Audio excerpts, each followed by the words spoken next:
Delhi MCD में mayor का चुनाव हंगामे की वजह से रद्द हो गया। अब इस पर आरोप प्रत्यारोप का दौर शुरू हो गया। एक तरफ आम आदमी पार्टी बीजेपी पर और एलजी पर आरोप लगा रही है, तो वहीं बीजेपी आम आदमी पार्टी पर इस पूरे सदन की कार्रवाई न होने पर आरोप लगा रही है। हमारे साथ बातचीत करने के लिए आम आदमी पार्टी के राज्यसभा सांसद और वरिष्ठ नेता संजय सिंह है। संजय जी, आपने देखा कि किस तरह से उस दिन सदन के अंदर हंगामा हुआ और दिल्ली को अपना अगला मेयर नहीं मिल पाया। अब मुख्यमंत्री अरविंद केजरीवाल एलजी को चिट्ठी लिख रहे हैं। वो कह रहे हैं कि गैर संवैधानिक तरीके से एलजी का काम कर रहे हैं। एलजी की तरफ से जवाब आता है कि जो भी कार्रवाई हो रही है वो नियम के अनुसार हो रही है। देखिए, ऐसा है कि ये देश ना तो एलजी साहब के हिसाब से चलेगा, ना मोदी जी के हिसाब से चलेगा, ना बीजेपी के हिसाब से चलेगा, ना हमारे हिसाब से चलेगा। ये देश चलेगा देश के संविधान के मुताबिक। और भारत का संविधान क्या कहता है? आर्टिकल 243 आर में साफ तौर पे लिखा है, नामित सदस्यों को वोटिंग राइट नहीं है। यही बात, संविधान की बात, मेरी बात नहीं, केजरीवाल साहब की भी बात नहीं, संविधान की एक लाइन एलजी साहब अपने मुंह से बोल दें, बीजेपी के नेता अपने मुंह से बोल दें कि हां, हम नामित सदस्यों को वोटिंग राइट नहीं देंगे। चुनाव करा लीजिए, आप कल करा लीजिए, क्या दिक्कत है? आपके मन में अगर काला चोर बसा होगा, आप पहले नामित सदस्यों की शपथ कराएंगे, उनको वोटिंग राइट देंगे, तो हम तो संविधान की रक्षा के लिए लड़ रहे हैं। डीएमसी एक्ट में भी नहीं लिखा कि नामित सदस्यों को वोटिंग का अधिकार होगा। नॉमिनेटेड मेंबर्स को वोटिंग का अधिकार है ही नहीं। ये हाईकोर्ट का डिसीजन आ चुका है। पंजाब हरियाणा हाईकोर्ट ने भी इसके बारे में डिसीजन दिया है कि आर्टिकल 243 आर कहता है नॉमिनेटेड मेंबर्स को वोटिंग राइट नहीं है। यही बात एलजी साहब कह दें, यही बीजेपी के नेता कह दें, कल चुनाव करा दें, हमें क्या दिक्कत है? लेकिन अगर आप पूरे देश की तरह जैसे आप किडनैपिंग गैंग अपना चलाते हैं, विधायकों की खरीद फरोख्त वाला, वही काम अगर आप दिल्ली में करना चाहते हैं तो इसका तो हम विरोध करेंगे। आप लोगों ने प्रोटेम स्पीकर का भी विरोध किया। उस पर एलजी की तरफ से जवाब आया कि जो नाम भेजे गए थे उसी में ही सत्या शर्मा का नाम था, क्योंकि मुकेश गोयल के नाम को इसलिए नहीं लिया गया कि उनके ऊपर करप्शन चार्जेस थे। चुनाव के समय उनका वीडियो सामने आया था। देखिए, ऐसा है कि एलजी साहब अभी नए नए एलजी बने हैं, उनको कुछ अता पता है नहीं। आपको मालूम है कि देश के लोकसभा, देश के लोकतंत्र के सबसे बड़े मंदिर के उस सदन में सभापति की कुर्सी के पैनल पर कौन बैठता है? ए राजा बैठते हैं। ए राजा पे कितने बड़े बड़े चार्जेस हैं? मैं ये कहता हूं कि ये तय करने वाले ना एलजी होते हैं, ना मैं होता हूं, ना आप होते हैं। एक परंपरा है ना। मुकेश गोयल पे अगर मुकेश गोयल पे कोई आरोप सिद्ध हो जाएगा तो वो तो सदस्य होने लायक ही नहीं रहेंगे। किसी के ऊपर आरोप लगना, एफआईआर होना, ये तो आप 50 केस में आप देखेंगे। आप किसी के ऊपर भी कोई धारा लिख दीजिए तो मतलब आप झूठे मुकदमे सीबीआई के मुख्यमंत्री पे करते हैं, उप मुख्यमंत्री पे करते हैं, विधायकों पे करते हैं, फिर तो कोई विधायक, सांसद और मुख्यमंत्री, उप मुख्यमंत्री रहने लायक ही नहीं बचेगा।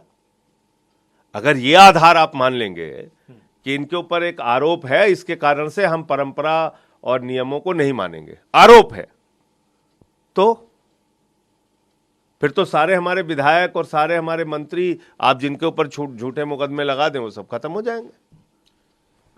बीजेपी की तरफ से एक पत्र लिखा गया एलजी को, जिसमें ये कहा गया कि सदन के अंदर जो हंगामा हुआ है उसके पीछे कहीं ना कहीं आम आदमी पार्टी के वो विधायक हैं जो विधानसभा से मनोनीत होकर आए और अब उनके सस्पेंशन की बात कर रहे हैं कि अगले 3 जो कार्रवाई होगी सदन हाउस की, उसमें उन लोगों को पार्टिसिपेट ना करने दिया जाए। इसीलिए मैं कह रहा हूं कि एलजी साहब और भारतीय जनता पार्टी के लोग मिलकर यहां पर एक बड़ी साजिश के तहत मेयर और डिप्टी मेयर के चुनाव में, स्टैंडिंग कमेटी के चुनाव में भारी गड़बड़ी करना चाहते हैं।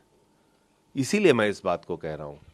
आप मुझे बताइए, हमारे यहां अवधि में कहावत है, जबरा मारे रोवे न दे। हमारे ही पार्षद का पैर तोड़ा गया, अशोक मानू का। हमारे ही पार्षद को पीट पीट के लहूलुहान किया गया, जानलेवा हमला किया गया, कुर्ता फाड़ा गया प्रवीण कुमार का। हमारे ही महिला पार्षदों के साथ गाली गलौज और मारपीट की गई और हमारे ही खिलाफ कार्रवाई होनी चाहिए। ये क्या मजाक है? तो इसलिए आपको कहना चाहता हूं कि जो इनकी मंशा है, जो ये चाहते हैं कि हम इस प्रकार से हंगामा करके, मारपीट करके, तोड़फोड़ करके हम लोग जो चाहेंगे वो कर लेंगे। वो आम आदमी पार्टी नहीं होने देगी यहाँ पे। इतना कमजोर मत समझिएगा हम लोगों को। आप लड़िए, आप लड़ना चाहते हैं, क्या दिक्कत है, लड़ो भाई। अगर तुम चाहते हो हमें खून खराबा करना है, आप करिए खून खराबा। हम कहां भाग रहे हैं, हम कहां भाग रहे हैं। आप अगली बार कट्टा लेके आइए, वहां पे बंदूक चलाइए, चाकू लेके आइए।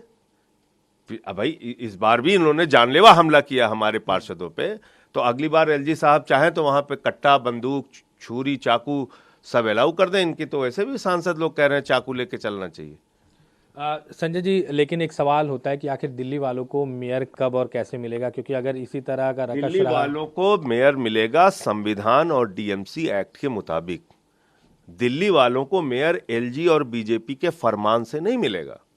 दिल्ली वालों ने अपना एक जनादेश दिया है। दिल्ली वालों ने आम आदमी पार्टी को एक बहुमत दिया है। भारतीय जनता पार्टी दिल्ली वालों के जनादेश को अगर कुचलना चाहती है तो हमारा दायित्व है हम उस जनादेश की रक्षा के लिए लड़ाई लड़ें।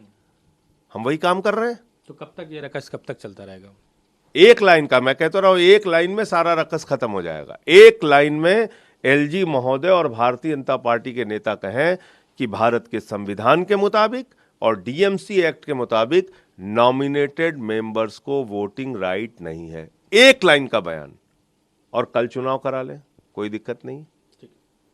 तो ये संजय सिंह थे जिन्होंने साफ तौर पर कहा कि एलजी और बीजेपी की तरफ से एक लाइन का सीधे तौर पर बयान आ जाए कि जिस तरह से डीएमसी एक्ट में लिखा हुआ है कि एल्डरमैन जो हैं वो नॉमिनेटेड होते हैं और उन्हें वोटिंग राइट्स नहीं है। तो जैसे ही ये बयान या लिखित इस पर कुछ भी आता है, आम आदमी पार्टी की तरफ से साफ तौर पर कहना है कि सदन में तुरंत इस पर मेयर का जो चुनाव है, डिप्टी मेयर का जो चुनाव है वो कराने के लिए तैयार है। लेकिन जब तक इस तरह का लिखित कुछ बयान या लिखित कुछ नहीं आता, तब तक जो सदन की जो कार्रवाई है इसी तरह बाधित रहेगी।